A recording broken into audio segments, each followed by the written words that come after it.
Para las personas que nos visitan en esta mañana, desde hace ya varios meses hemos estado exponiendo el Evangelio de Marcos versículo por versículo.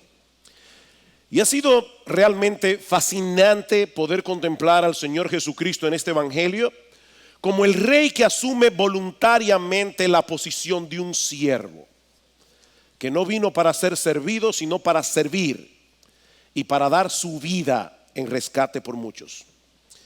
Este es un evangelio de acción, por eso es que la palabra inmediatamente aparece muchas veces en el evangelio de Marcos. Es un evangelio en el que vemos a Jesús altamente involucrado, enérgicamente involucrado en llevar a cabo la obra que el Padre le había encomendado hacer.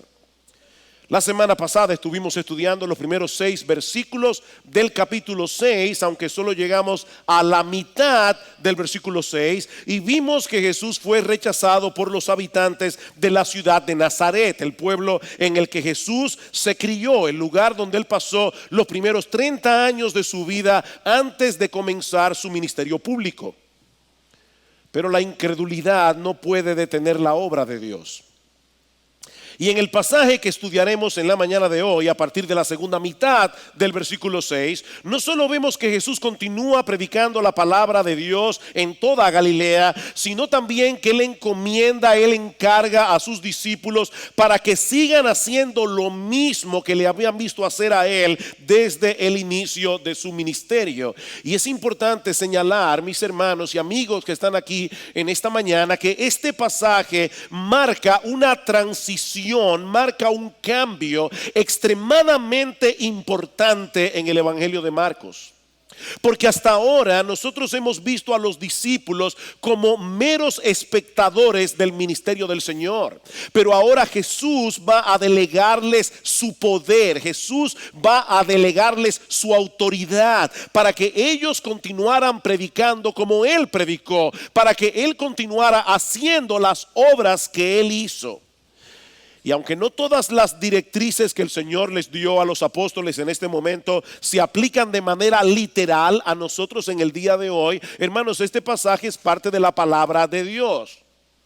Y Pablo dice que toda la escritura es inspirada, ¿verdad? Toda la escritura es útil para enseñar, para redarguir, para corregir en justicia. Aunque veremos que algunas de estas directrices no aplican literalmente a nosotros en el día de hoy, hermanos, hay varios principios que se derivan de este pasaje, principios que todo cristiano debe aplicar en su propia involucración en el avance del reino de Dios. La gran comisión que el Señor dejó a su iglesia en Mateo 28 es para ti, mi amado hermano, es para mí. Independientemente del lugar donde estemos, independientemente de la época en la que nos ha tocado vivir, hay principios en este pasaje a los que nosotros debemos prestar atención. Si tú eres un creyente, si tú eres un siervo de Jesucristo, tú tienes que entender, mi amado hermano, mi amada hermana, que tú también has sido llamado por el Señor a involucrarte de alguna manera en el avance de su reino. Y si te sientes insuficiente para una tarea de esta envergadura, bueno, mi hermano, yo espero que el mensaje de hoy te sea de aliento. Yo espero que el mensaje de hoy te sea de estímulo, que tú salgas de este lugar deseoso de hacer lo que Dios quiere que tú hagas. Porque una de las cosas que nosotros vemos aquí en este pasaje es que Dios usa hombres ordinarios para hacer cosas extraordinarias. Dios se complace en usar hombres ordinarios para hacer una obra extraordinaria. Podemos dividir este pasaje en 3 encabezados. Y el primero lo encontramos precisamente en esa segunda mitad del versículo 6, donde Marcos nos presenta un resumen del ministerio de Jesús en Galilea. Dice, y recorría las aldeas de alrededor enseñando. Y la idea del texto, esta palabra alrededor, lo que significa es en círculo. La idea del texto es que el Señor hacía una especie de circuito de predicación y enseñanza a través de todas las aldeas, a través de todas las ciudades de Galilea, que era la parte más al norte de la tierra de Israel. Y aunque el Señor hizo muchos milagros durante su ministerio terrenal, mis amados hermanos, nosotros tenemos que insistir una y otra vez que el aspecto más importante del ministerio del Señor era la predicación y la enseñanza. La predicación y la enseñanza. Él viajaba a través de todas las ciudades y aldeas predicando el evangelio del reino de Dios, como vemos en Marcos 1, 14 y 15. Y nunca permitió que ninguna cosa se convirtiera en un obstáculo para él llevar a cabo esa tarea de predicar la palabra de Dios. ¿Recuerdan ustedes en Marcos capítulo 1 cómo Marcos nos narra que Jesús hizo muchos milagros en el día de reposo? Y dice la escritura que en un momento de la noche ya el Señor se fue a descansar, se fue a acostar, y al otro día todas esas personas que quedaron sin sanar volvieron a la casa. Y problema para los apóstoles, de repente Jesús había desaparecido.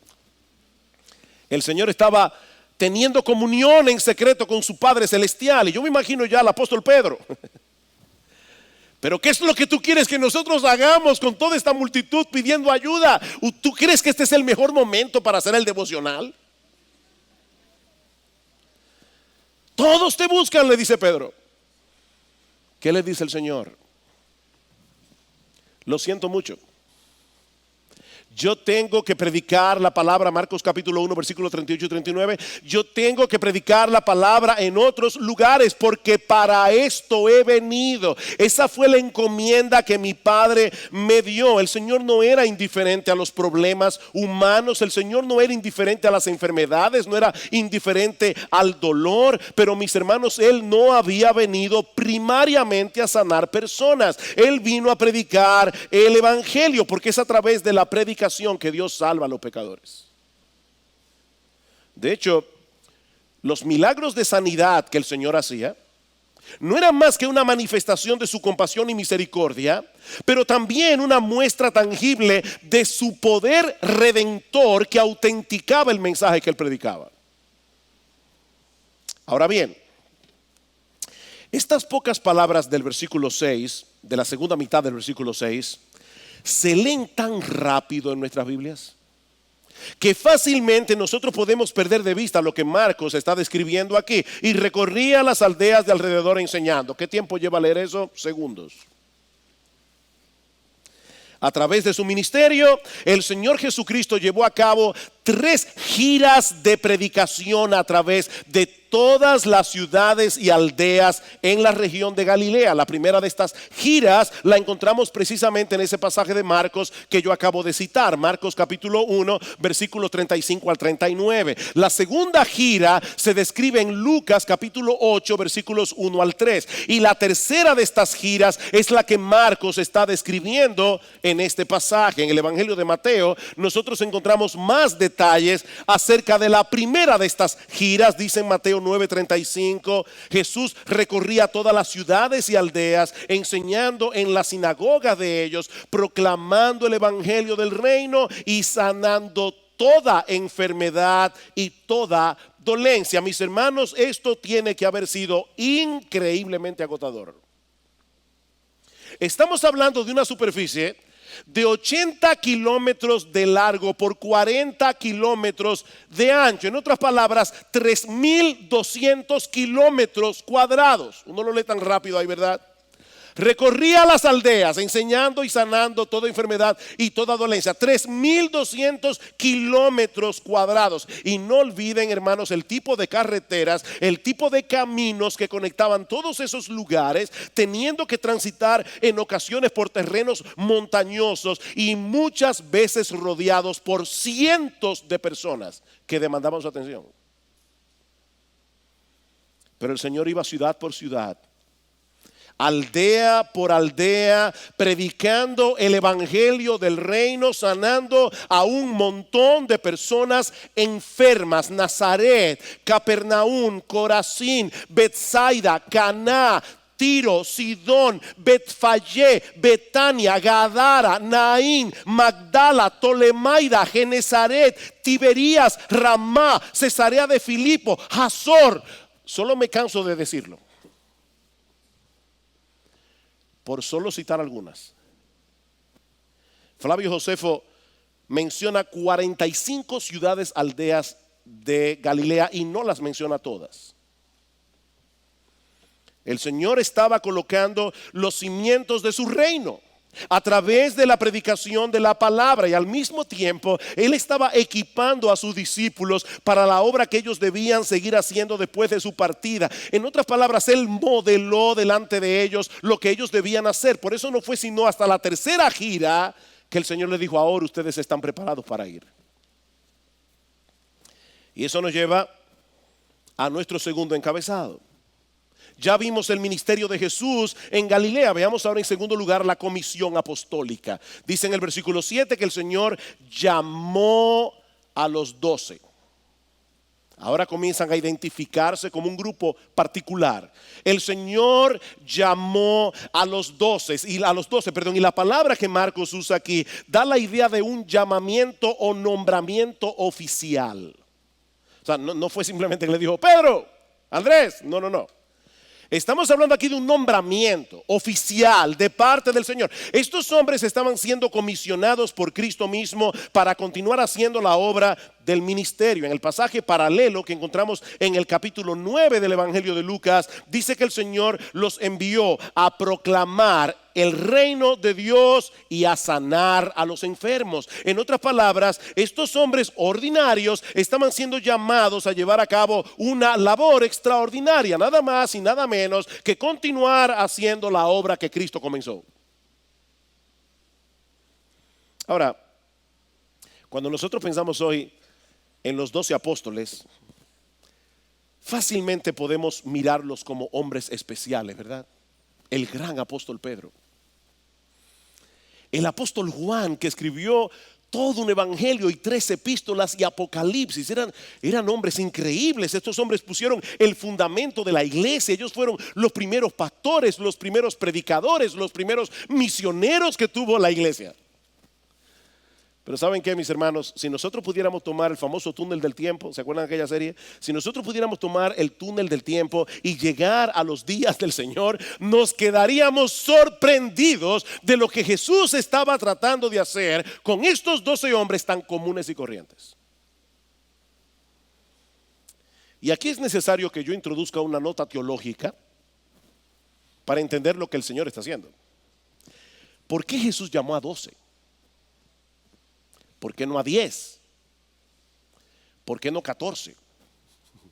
8, 24. ¿Por qué 12? Porque ellos eran el equivalente de los 12 patriarcas, de donde vinieron las 12 tribus que formaron la nación de Israel en el antiguo pacto. De manera que el Señor estaba formando con estos 12 hombres un nuevo Israel. Él estaba formando con estos 12 hombres el Israel del nuevo pacto. Escuchen lo que dice el Señor en Lucas 22:29. Yo pues a ustedes, apóstoles, os asigno un reino como mi Padre me lo asignó a mí, para que comáis y bebáis a mi mesa en mi reino y os sentéis en tronos juzgando a las 12 tribus de Israel. Eso es lo que el Señor tenía en mente. Mis hermanos, lo que está sucediendo en este pasaje es un juicio. Es el juicio de Dios contra el Israel nacional por haber rechazado a su Mesías. Israel dejó de ser la nación de Dios, dejó de ser el pueblo de Dios para darle paso a un nuevo pueblo, la iglesia, formada por judíos y gentiles creyentes en el Señor Jesucristo. Y fueron los apóstoles, estos 12 hombres ordinarios, estos 12 hombres comunes y corrientes, fueron los que pusieron el fundamento de ese nuevo pueblo. En ese sentido, el ministerio de estos hombres es irrepetible, porque el fundamento de una edificación se coloca una vez y para siempre. Hoy día las iglesias están llenas de apóstoles, pero son apóstoles falsos. Ya no hay apóstoles. Nosotros somos una iglesia apostólica, Porque estamos fundamentados sobre el fundamento que pusieron los apóstoles. Somos apostólicos, no necesitamos más apóstoles. Pero ellos pusieron el fundamento. Sin embargo, hay aspectos del ministerio apostólico que se habrían de extender a través de todas las edades, como vemos claramente en la Gran Comisión. ¿Cuál fue la Gran Comisión? Y llevate el evangelio por todo el mundo hasta lo último de la tierra, y aquí yo estoy con vosotros todos los días hasta el fin del mundo. Era obvio que Cristo no estaba contando únicamente con los apóstoles para hacer esa obra. Así que el plan del Señor era formar un pueblo de hombres y mujeres que creyeran en Él, de toda tribu, de todo pueblo, lengua y nación. Y el único recurso con el que Él contaba para llevar a cabo una empresa tan ambiciosa eran estos 12 hombres ordinarios y todos los demás creyentes ordinarios que iban a ver en la historia de la iglesia, tú y yo. Ahora piensen en esto por un momento, mis hermanos, porque yo le oraba al Señor toda esta semana que me permitiera abrirles mi corazón como pastor y que ustedes pudieran ir más allá de la letra del texto, puedan ver el corazón de Jesús detrás del texto y que de alguna forma esto impacte tu corazón. Hermanos, piensen en esto. Esta obra comenzó con la predicación del más grande predicador que ha habido en la historia. A Spurgeon se le llama el príncipe de los predicadores. No, ese título le corresponde únicamente a él. Él era el príncipe de los predicadores, con el perdón de Spurgeon. Yo sé que Spurgeon estaría de acuerdo conmigo. Nunca ha habido nadie que haya predicado como Jesús. Nunca ha habido nadie que haya hecho los milagros que Él hizo. Pero Él decidió soberanamente dejar en manos nuestras la continuación de su obra. Hombres y mujeres ordinarios haciendo una obra extraordinaria, y Cristo les dio instrucciones muy específicas que ellos debían seguir al pie de la letra y que contienen principios de enorme importancia para nosotros en el día de hoy. En primer lugar, ellos debían trabajar en equipo. Ellos debían trabajar en equipo. Dice en el versículo 7, el Señor los envió de dos en dos. Y este es un patrón que nosotros vemos continuamente en las Escrituras. Estos hombres debían estar conscientes de sus propias debilidades. Debían estar conscientes de sus propias limitaciones. Ninguno de ellos era autosuficiente. Ninguno de ellos tenía todos los dones y todas las capacidades. Aparte de que un hombre solo es más vulnerable a las tentaciones. Un hombre solo es más vulnerable a los ataques del maligno. Por eso dice en Eclesiastés capítulo 4, mejores son dos que uno, porque tiene mejor paga de su trabajo. Porque si cayeren, el uno levantará a su compañero, pero ay del solo, que cuando cayere no habrá segundo que lo levante. Son mejores dos que uno. Y aún un hombre tan capaz, con tantos dones y capacidades como el apóstol Pablo, siempre trabajó en equipo. Pablo supo rodearse de hombres que trabajaron con él, aunque nosotros sabemos, mis amados hermanos, que trabajar con otros tiene sus dificultades, tiene sus retos. Los integrantes del equipo no siempre estarán de acuerdo, no siempre tendrán la misma perspectiva de cómo deben hacerse las cosas, y por eso es que muchos creyentes prefieren trabajar solos. Ellos son su propio equipo. Cristo no quiere que nosotros trabajemos así. Mis hermanos, es más que evidente en las Escrituras que tanto la santificación del creyente como la obra del ministerio es un proyecto de comunidad. Es algo que debe hacerse con otros, no en aislamiento. ¿Saben lo que eso significa, mis queridos hermanos? Que no hay estrellas en el equipo del Señor. No hay estrellas en el equipo del Señor. Todos tenemos una labor que hacer. Algunos serán más visibles que otros. En el cuerpo de Cristo a algunos les toca ser el dedo gordo del pie derecho, y a otros les toca ser nariz, ser boca. Todo el mundo los ve, pero no hay estrellas en el equipo del Señor. Todos somos portadores de un tesoro que el Señor ha decidido colocar en vasos de barro. ¿Saben para qué? Para que la excelencia del poder sea suya y no nuestra, como dice Pablo. En segundo lugar, ellos fueron enviados con la autoridad de Cristo mismo. Versículo 7, entonces llamó a los 12 y comenzó a enviarlos de dos en dos, dándoles autoridad sobre los espíritus inmundos. Wow. dándoles autoridad. En el versículo paralelo, en Lucas capítulo 9, versículo 1, dice, les dio poder y autoridad sobre todos los demonios. Sobre todos los demonios y para sanar enfermedades. Y uno se pregunta, ¿por qué eso es lo primero que se describe aquí? Porque el Señor quería que ellos supieran, y nosotros también, que el cumplimiento de la gran comisión iba a llevarse a cabo en medio de mucha oposición. De mucha oposición. Pero al mismo tiempo, mis hermanos, Cristo quería que ellos tuvieran la confianza de que ningún poder humano o sobrenatural podrá impedir el avance del evangelio.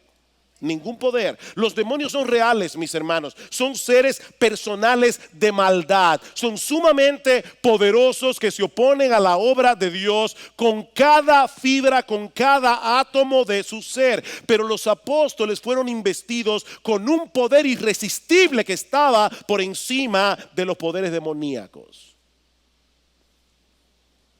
Y aunque ellos tuvieron manifestaciones muy particulares de ese poder y de esa autoridad, Pablo le llama a ciertas cosas que los apóstoles hacían señales de apóstol, eran particulares de los apóstoles. Lo cierto es, mis hermanos, que en 1 de Juan capítulo 4 versículo 4, y hablando de creyentes comunes y corrientes como tú y como yo, dice Juan, hijos míos, vosotros sois de Dios y los habéis vencido. ¿Saben por qué? Porque mayor es el que está en vosotros que el que está en el mundo.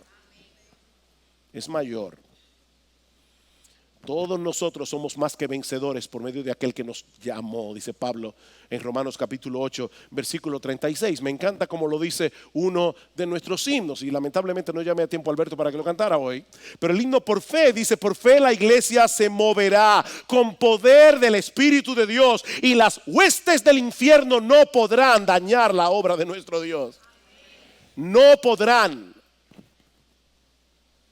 Estamos en una guerra, mis hermanos. No podemos ir al campo de batalla como si estuviéramos en un picnic de escuela dominical. Esto es una guerra. De hecho, si ustedes notan este pasaje con cuidado, van a ver algo particular del Evangelio de Marcos. Y es que a Marcos le encantaban los sándwiches. No sé si lo han visto eso. Pero Marcos constantemente está usando una estructura de sándwich. Él está narrando la sanidad, la hija de Jairo que está muriendo, y luego la resurrección de la hija de Jairo cuando muere, y en el medio coloca a la mujer con flujo de sangre. Eso es típico de Marcos, y pasa lo mismo aquí. En Marcos capítulo 6, los versículos 7 al 13, él habla de esta comisión que el Señor le dio a los apóstoles, y luego más adelante, si ustedes van al versículo 30, dice, los apóstoles se reunieron con Jesús después que vinieron de allá, y le informaron sobre todo lo que habían hecho y enseñado, y él le dijo, venid, apartaos de los demás a un lugar solitario y descansad un poco. Así que este pasaje forma un sándwich aquí entre los versículos 7 al 13 y los versículos 30 al 32. Pero en el medio Marcos coloca aquella historia desagradable cuando a Juan el Bautista lo decapitan. Y recuerden lo que decíamos en el primer sermón de esta serie. Decíamos, los evangelios son biografías teológicas. Los evangelistas agruparon sus materiales con un propósito particular. El Señor quiere que nosotros recordemos que estamos en una guerra y que en algunas batallas de estas los siervos de Dios mueren. Tienen que dar sus vidas para que el evangelio pueda seguir esparciéndose por el mundo. Nosotros debemos fortalecernos en el Señor y en el poder de su fuerza y vestirnos de toda la armadura que Él nos ha provisto, como dice Pablo en Efesios 6. Tendremos que entender que no ministramos en nuestra propia capacidad por la sencilla razón de que no tenemos ninguna. No tenemos ninguna. Nosotros ministramos en el poder de aquel que, como dice Pablo en Efesios capítulo 1 versículo 21, aquel que está sentado, escuchen esto mis hermanos, muy por encima de todo principado, autoridad, poder, dominio y de todo nombre que se nombra, no solo en este siglo, sino también en el venidero. La autoridad de Jesús. Ahora, esta directriz no solo nos habla de poder, nos habla también de compasión y de misericordia. No solo nos habla de poder, sino también de compasión y misericordia. Recuerden que el Señor les dio poder y autoridad sobre todos los demonios y para sanar enfermedades. Es interesante esto, porque Cristo pudo haberle dado poder para abrir el río Jordán.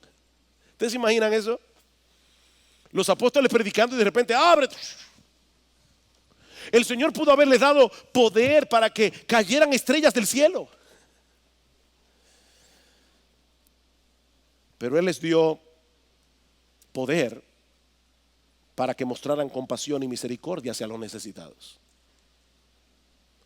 Y en ese sentido, el Señor Jesucristo colocó a los apóstoles en una categoría completamente distinta a la de los líderes religiosos de aquella época.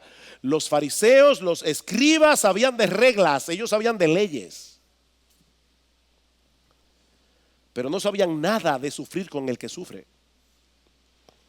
Ellos no sabían nada de aliviar las cargas de aquellos que estaban en necesidad, pero Cristo quería que sus representantes, porque ellos eran sus representantes, Cristo quería que sus representantes no solo predicaran el mensaje correcto, sino también que fueran una extensión del corazón misericordioso y compasivo del Señor. Y eso es tan importante recordarlo en el día de hoy. Este fin de semana, como decíamos en la oración, nuestras hermanas estuvieron participando de una conferencia titulada Viviendo la Misericordia. Viviendo la Misericordia. Pero ¿saben qué, amados hermanos de IBSJ? Esto no es algo que solo nuestras hermanas necesitan escuchar.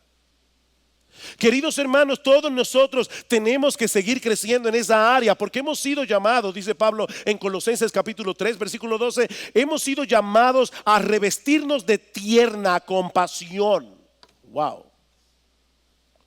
Revestirnos de tierna compasión.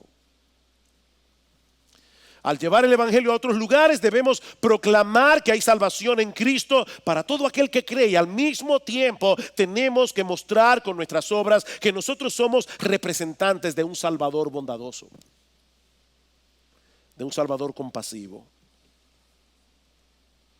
Oh, que el Señor nos ayude como iglesia, de verdad, hermanos, a crecer en misericordia.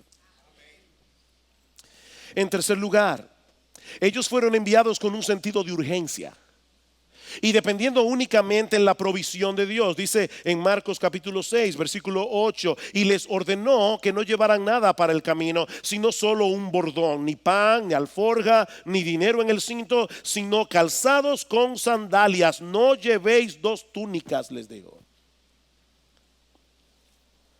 De nuevo, esta es una directriz que el Señor le dio a los apóstoles en ese momento histórico. Porque en nuestro contexto nosotros no usamos ninguna de esas cosas. Ni bordón, ni sandalias. Bueno, el pan sí y el dinero también. Pero es lo único que se menciona ahí. Pero hay un principio general que está detrás de esta directriz. Un principio que está vigente para el día de hoy. Hermanos, nosotros si queremos hacer la obra de Dios con la energía, con la intensidad que se requiere, no podemos distraernos con las cosas superfluas de este mundo. El Señor le estaba diciendo, no carguen demasiado equipaje. Ustedes están en una labor, ustedes están en una misión. No se entretengan con las cosas triviales de esta vida. Mis hermanos, nosotros tenemos que estar dispuestos a despojarnos de todo aquello que se está convirtiendo en un estorbo para que nosotros hagamos lo que el Señor nos ha llamado a hacer. ¿Tú sabes lo que eso significa en tu vida? Yo sé lo que significa en la mía. Y si no lo sabes, órale a Dios. Órale a Dios. Que te muestre dónde está tu exceso de equipaje. Hay mucha necesidad en el mundo, mis hermanos. Y no tenemos el tiempo de gastar nuestras vidas en tonterías. El diablo no está jugando. Nosotros tampoco debemos jugar. Es lamentable, de verdad, hermano. Yo sé que muchos de ustedes no pueden venir los miércoles, lo sabemos, porque su trabajo no se lo permite. Hay algunos que estudian en la noche, es penoso, pero hermanos, el reporte de Salvador este miércoles era importante. Era importante. Hay hermanos nuestros que no están jugando a la iglesia. Hermanos nuestros que están en los lugares más peligrosos del mundo, porque ellos tienen la convicción de que si ellos no escuchan el mensaje del evangelio, no se salvarán y terminarán en el infierno. Y eso es algo que tiene que ver contigo y conmigo. No todos tienen que ir, pero a todos tiene que importarle. Todos debemos orar, todos debemos ofrendar, hermanos, hay mucha necesidad. Esto no son horas para perder el tiempo en trivialidades.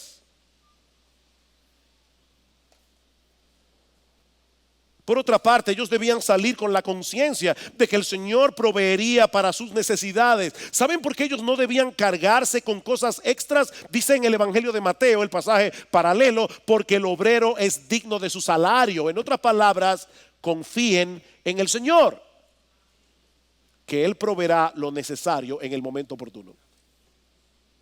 Confíen en el Señor. No todos tenemos la misma vocación, no todos vamos a ministrar en las mismas circunstancias, pero hermanos, miembros de Iglesia Bíblica del Señor Jesucristo, todos somos llamados a vivir por fe y no por ver. Todos somos llamados a vivir por fe. Eso no tiene nada que ver con tu situación económica,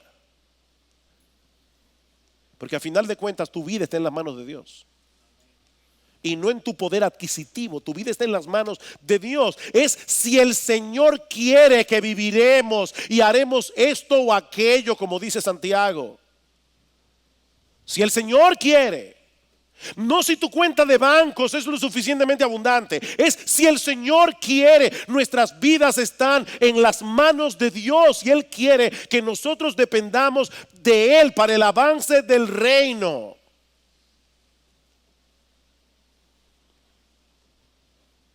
Él quiere que dependamos de su provisión, en vez de enredarnos de tal manera en las cosas de este mundo que no tengamos tiempo para hacer lo que Él nos ha llamado a hacer. No todos serán pastores, no todos serán misioneros, pero hermanos, yo tengo que insistir, todos tenemos que estar interesados en el avance del reino de Dios. Todos debemos involucrarnos en esa tarea de acuerdo a los dones, de acuerdo a las oportunidades que el Señor ha dado a cada uno.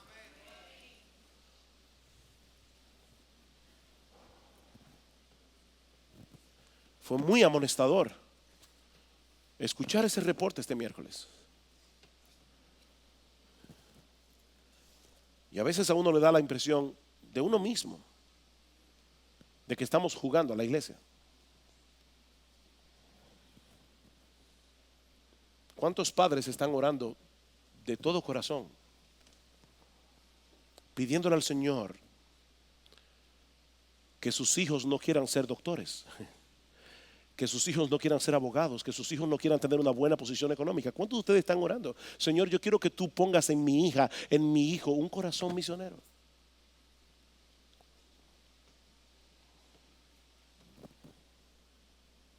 Y no hay nada de malo en ser doctor, no hay nada de malo en ser médico, no hay nada de malo en tener dinero. De lo que estamos hablando aquí, hermanos, es la disposición del corazón. La disposición del corazón.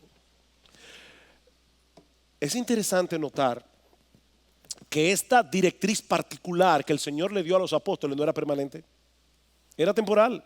Vayan conmigo un momento a Lucas, capítulo 22. Evangelio de Lucas, capítulo 22. Escuchen qué diálogo más interesante entre el Señor y sus discípulos. Dice en el versículo 35 de Lucas 22: y les dijo, cuando os envié sin bolsa, ni alforja, ni sandalias, ¿acaso os faltó algo?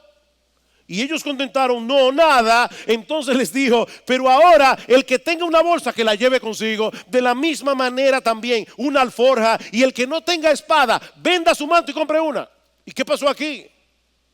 Que esta directriz ni siquiera para los apóstoles era permanente. Ellos no hicieron un voto de pobreza. El punto es que ellos tenían que aprender a confiar en Dios y habían aprendido la lección.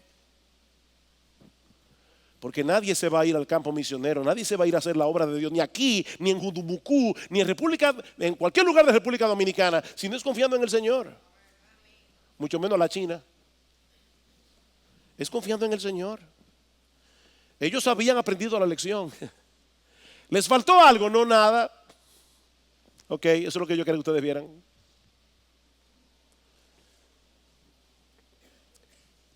En cuarto lugar, Ellos fueron enviados con la encomienda de enfocarse en su misión por encima de su comodidad. Versículo 10 dice: y les dijo, donde quiera que entréis en una casa, quedaos allí hasta que salgáis de la población. Recuerden, hermanos, que el Señor Jesucristo había llevado a cabo 3 giras de predicación a través de toda Galilea. Había personas que habían manifestado que favorecían el evangelio de Cristo, y por lo tanto probablemente en una cultura donde la hospitalidad era tan importante, muchas personas iban a abrir las puertas para que los apóstoles estuvieran allí.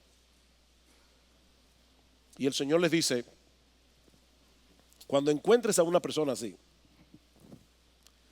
quédate en ese lugar mientras dure tu estadía. Oye, señores, ¿sabe qué pasó? Mira, yo llegué y él fue la primera persona con la que yo me topé, pero después predicando el evangelio me encontré con una gente en una casa más cómoda. Y él también me dijo que viniera para acá. No ofendas a ese que te abrió las puertas. Quédate ahí, porque tú no estás de turista. Tú estás en una misión. Si te abrió la puerta, quédate allí. En vez de perder el tiempo buscando otro lugar más cómodo, enfócate en la tarea que tienes por delante. Ahora, el Señor sabía que no todos iban a recibir el evangelio con un corazón abierto, y dice en el versículo 11: y en cualquier lugar que no os reciban ni os escuchen, al salir de allí, sacudid el polvo de la planta de vuestros pies en testimonio contra ellos. Me encanta ese texto. Cuando los judíos ortodoxos tenían que transitar por algún territorio gentil, cuando ellos salían de allí para volver a Israel, ellos se sacudían el polvo de los pies para no llevar de vuelta ningún vestigio de paganismo. Ellos no querían que la tierra santa se contaminara con el polvo de los pies de un terreno pagano, y por medio de esa acción ellos querían hacer notar que esas naciones estaban fuera de la influencia de la gracia de Dios. ¿Saben lo que el Señor está diciendo a los apóstoles aquí? Que el concepto de tierra santa ha cambiado. El concepto de tierra santa ha cambiado. Ya no depende de estar en Israel, ya no depende de estar en ninguna posición geográfica. Eso depende únicamente de la relación que nosotros tenemos con el Señor Jesucristo. Todo aquel que rechaza la oferta del evangelio se está colocando a sí mismo en la posición de un pagano que está fuera de la bendición de Dios, aunque se encuentre geográficamente en la tierra de Israel.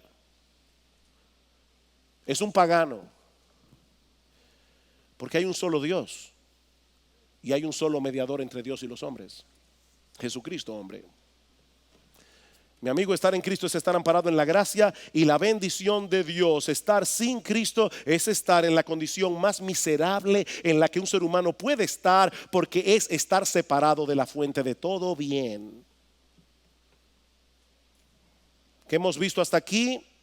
El ministerio del Señor en Galilea, la comisión apostólica. Veamos ahora, en último lugar y mucho más brevemente, el cumplimiento de la comisión. El cumplimiento de la comisión, versículo 12: y saliendo predicaban que todos se arrepintieran y echaban fuera demonios y ungían con aceite a muchos enfermos y los sanaban. En otras palabras, ellos hicieron exactamente lo que el Señor les ordenó que hicieran: predicar el evangelio, llamando a los hombres al arrepentimiento, y al mismo tiempo mostrando con sus milagros la autoridad, el poder y la compasión de aquel que los había enviado. Ellos no trataron de ser ingeniosos, ellos no trataron de ganar un concurso de popularidad. Y por eso ellos predicaron exactamente lo que ellos habían escuchado a Jesús predicar. El tiempo se ha cumplido, el reino de Dios se ha acercado, arrepentíos y creed en el evangelio. Este es un mensaje que puede ser muy incómodo, es un mensaje que puede ser ofensivo, pero lo que ellos estaban diciéndole al pueblo de Israel: ustedes con sus leyes, ustedes con todas sus tradiciones, a pesar de que son el pueblo del antiguo pacto, ustedes son pecadores, tienen que arrepentirse de sus pecados. Su religiosidad no sirve de nada, tienen que arrepentirse. tienen que volverse a Dios. Tienen que venir con la disposición de divorciarse de su vida de pecado y confiar únicamente en ese Jesús al que nosotros anunciamos. No es por obras, es por gracia, es únicamente por medio de la fe. Esa fue la estrategia de Jesús.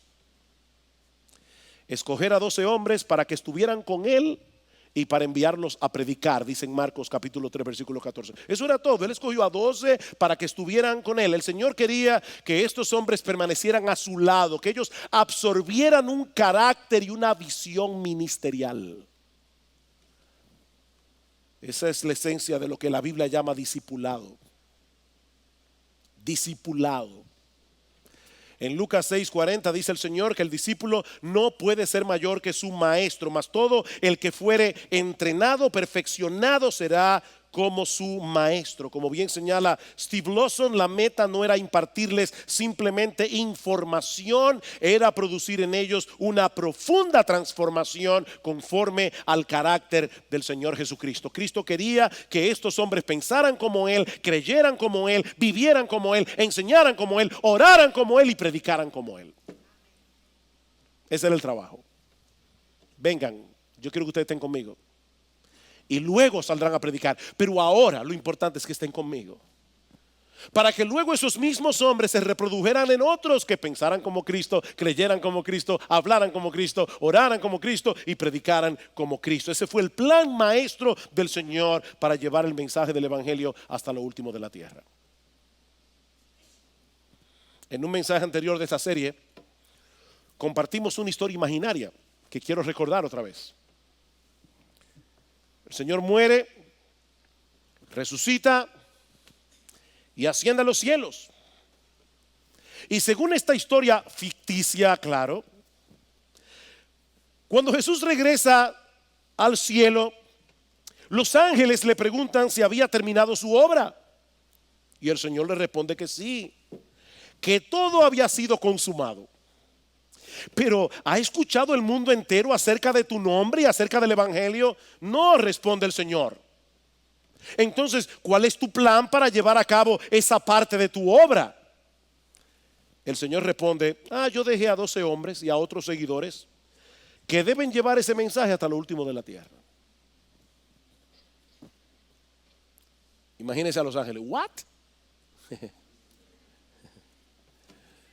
Los ángeles se quedan perplejos y vuelven a preguntarle: pero Señor, ellos conocían muy bien a los apóstoles. Señor, ¿y qué sucede si Pedro falla en cumplir tu encomienda o si Juan no le dice nada a nadie? ¿Qué va a suceder si Santiago o Andrés se acobardan y se paralizan? En otras palabras, Señor, conociendo las limitaciones de ese Dream Team y las debilidades de estos hombres, ¿cuál es tu plan B? Y Jesús le responde: yo no tengo ningún otro plan. Yo no tengo ningún otro plan. Mis hermanos, esta es una historia imaginaria, pero la verdad que intenta comunicar es extremadamente importante. Dios no tiene un plan B para llevar el Evangelio de Cristo a todas las naciones. Su plan es llevar a cabo esa tarea a través de hombres comunes y corrientes, a través de hombres ordinarios, llenos de debilidades, llenos de limitaciones, exactamente como tú y como yo. No hay otro plan. Como bien ha dicho alguien, Dios pudo haber escrito el mensaje del Evangelio en las nubes para que todos lo leyeran, o dejar caer Biblias del cielo. Él puede hacer eso. O enviar a un grupo de ángeles alrededor de la tierra que proclamaran su palabra. De hecho, Él pudo haberlo hecho con su propia voz para que todos escucharan. Pero no lo hizo. Él decidió soberanamente colocar ese tesoro en vasos de barro para que la excelencia del poder sea suya y no nuestra. Él decidió usar hombres y mujeres como tú y como yo.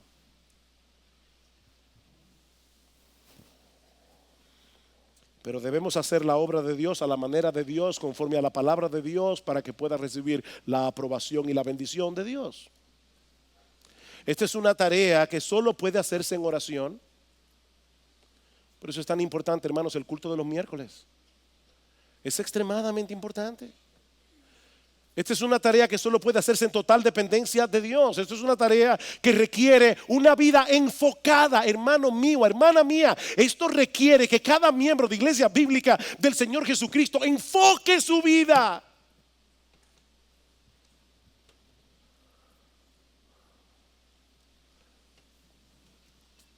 Este próximo 20 de noviembre mi esposa y yo cumplimos 34 años de casados. Y el día de nuestra boda, nosotros pedimos que se cantara un himno que nos mantuviera enfocados. Solo una vida pronto pasará, solo lo que es para Cristo durará, solo un momento para hacer su voluntad. Da a Cristo, todo es lo único que hacer cuando se tiene solo una vida. Solo una vida. Hermanos, no hay tiempo que perder. Qué triste lo que pasó esta semana en París. Pudo haber sido cualquiera de nosotros. Algunos de ustedes han estado en París de vacaciones. Viene un individuo con una ametralladora y comienza a ametrallar a medio mundo. 156 muertos. Estamos en medio de un mundo que perece, hermanos, y un mundo que parece haber acelerado en los últimos años su proceso de corrupción. De verdad, hermanos, parece como si el mundo se hubiera vuelto loco. Y la única esperanza que este mundo tiene es el mensaje del Evangelio. La única esperanza que este mundo tiene es el glorioso anuncio de que hay salvación en Cristo para todo aquel que cree. Es la única esperanza. Mi amigo, si tú estás aquí sin Cristo, tú estás completamente fuera de la bendición de Dios. Tú vives en un terreno pagano todo el tiempo y te estás dirigiendo a un lugar donde no podrás experimentar ni una gota de su misericordia, ni una gota de su bondad por los siglos de los siglos. Pero todavía estás a tiempo de escapar. Todavía estás a tiempo. Porque hay salvación en Cristo para todo aquel que cree. Lo que los apóstoles predicaran era: arrepiéntete, ven y arrepiéntete. No era trata de enmendar tu vida, no es comienza a hacer buenas obras, entonces ahora vamos a ver si puedes vivir de una mejor manera. No, es arrepiéntete. Ven a Cristo en arrepentimiento y fe. Ven a Cristo reconociendo tu pecado. Ven a Cristo clamando por misericordia y perdón. Y mi amigo, perdón te será concedido. Mira a Cristo en esta mañana. Mira a Cristo en esta mañana muriendo en una cruz por pecadores. Mira a Cristo pagando el precio de nuestra maldad delante de la justicia de Dios. Mira a Cristo como la única esperanza de salvación, y Dios te concederá una declaración de completa inocencia en su tribunal. Dios pondrá en tu cuenta la justicia perfecta de Jesús únicamente por gracia, únicamente por medio de la fe. No te vayas de este lugar pisando un terreno pagano,